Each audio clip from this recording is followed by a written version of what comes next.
To speak with Randi, dial 561-270-3844. That's 561-270-3844.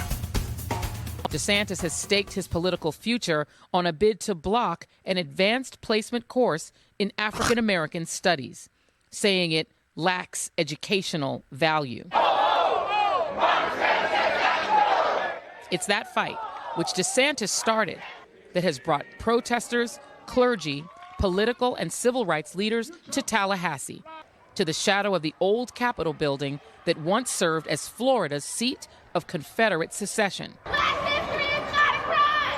And it could prove to be his first big political mistake.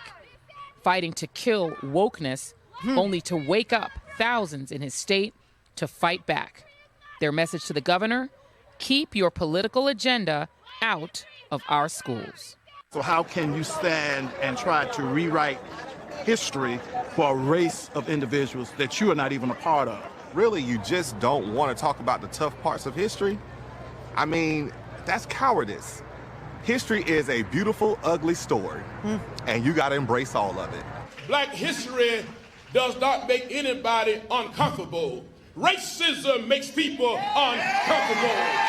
Injustice makes people uncomfortable. Everybody needs to learn. Like, we need to represent those people who have been mistreated throughout history, because African American history is America's history. You should have left us alone. Now you have brought us all together. If you would study history, Governor, you would have known to mess with us in education always ends to your defeat.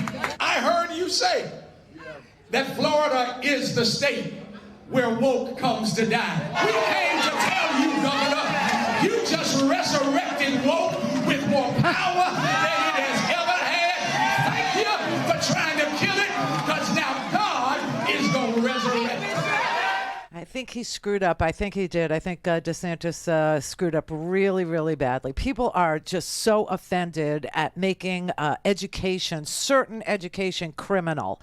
They're just so offended because everybody understands, what it is to learn, history is to unlock, ideas and concepts and to prevent, from the repetition of a bad history. That's all it's about. And these concepts that he's so afraid of are concepts that don't have anything to do with personal racism. They don't have anything to do with, your child was the great-great-grandson of an enslaver. That is not what this is about. That is not what this history is about. That is not what they're going to, try to teach in, African-American history class, AP or any other.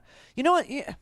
This is about structures. This is about structural racism. This isn't about personal racism. This is about things like redlining. This is about things like voting while black. Okay, this is about shipping migrants from Texas to Martha's Vineyard on Florida's taxpayer dime in order to be political about immigration.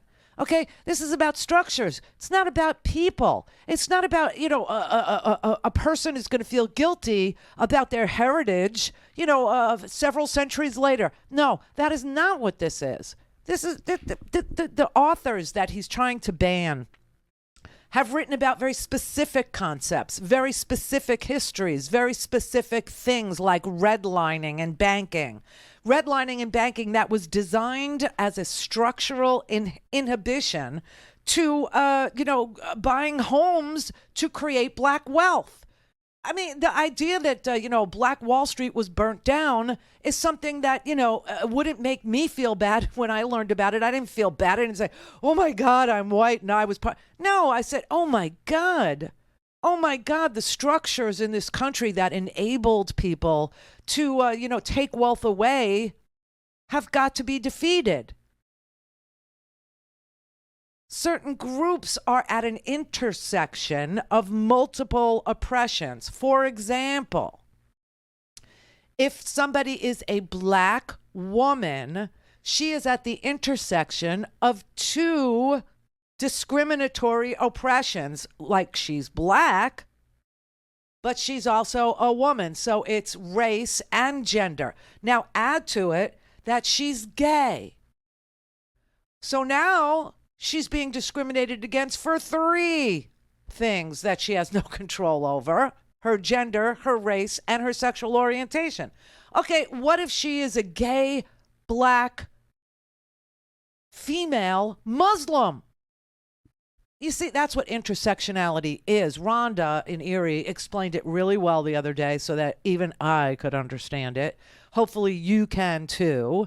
But that is what Kimberly Crenshaw, who coined the term intersectionality, was trying to explain as a concept of how a person can end up in the crosshairs, if you will, of several discriminatory attitudes that might be codified in our institutions.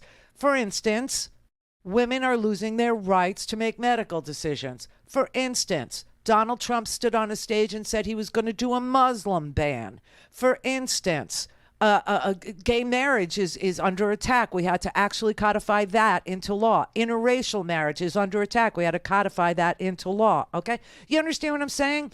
It has nothing to do with a person. It has to do with structures. And the structures create outcomes. And if you don't like certain persisting structures and practices that create terrible outcomes, then you need to learn these concepts so that you don't recreate them going forward. And that's what this particular history course is trying to express. It's not pointing its finger at anybody and saying, you need to feel guilty. You need to feel anguish. No, it's looking at corporate, for the most part, structures and government structures that create very dismal outcomes for the people who are targeted by them. So is it going to be okay with you that a small black child right now going to school who maybe is living, she was born into poverty, and she's going to feel that her parents and her grandparents are responsible for their own impoverished position relative to white children? Why wouldn't you want to explain to the whole class that there are structures that have been set up in this country, and they're perpetuated in some parts of this country, that consistently and persistently create these outcomes? And that it's not through, some a void in genetics. It's not through some, a predetermined destiny that people end up in these positions. That it's structurally designed to produce bad outcomes over and over and over and over again by whoever is the dominant racial group. That's what this is. Now, I will say in Germany, they do teach the Nazi past. They teach what it is. They teach how it happened. They teach about propaganda. They teach about the final solution. They teach about the war. And, I'm sure it makes some German children, feel terrible, but I'm sure it also makes Germany one of the most stable democracies on this planet because they know what the signs are, because they know what the little, crumbs, the breadcrumbs, when they're put out one after the other, where they lead. And so they're on their guard against that, right? But obviously it could cause anguish and guilt in some German children, and that is probably why there are German white supremacists who don't want their children to hear the true Nazi past. But they do teach it to prevent anything, even remotely associated with that, from ever getting root, from ever gaining ground in Germany. They do.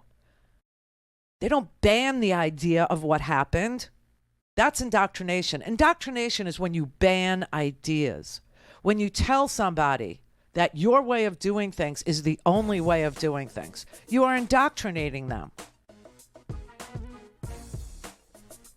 The free flow of ideas does not indoctrinate people into one way of thinking. The banning of ideas indoctrinates people into one way of thinking. The right wing in Florida and the white supremacist portion of our country is celebrating the banning of information and concepts. They are celebrating the banning of books. And they are saying, oh, it's freedom from indoctrination. Banning ideas is indoctrination. That is as Orwellian a concept as you could get when it comes to education. Informed decision-making creates good policy. It applies across the board. Don't have time to listen to the live show? Want to hear more on your schedule? Go to randyrhodes.com and buy a stinking podcast.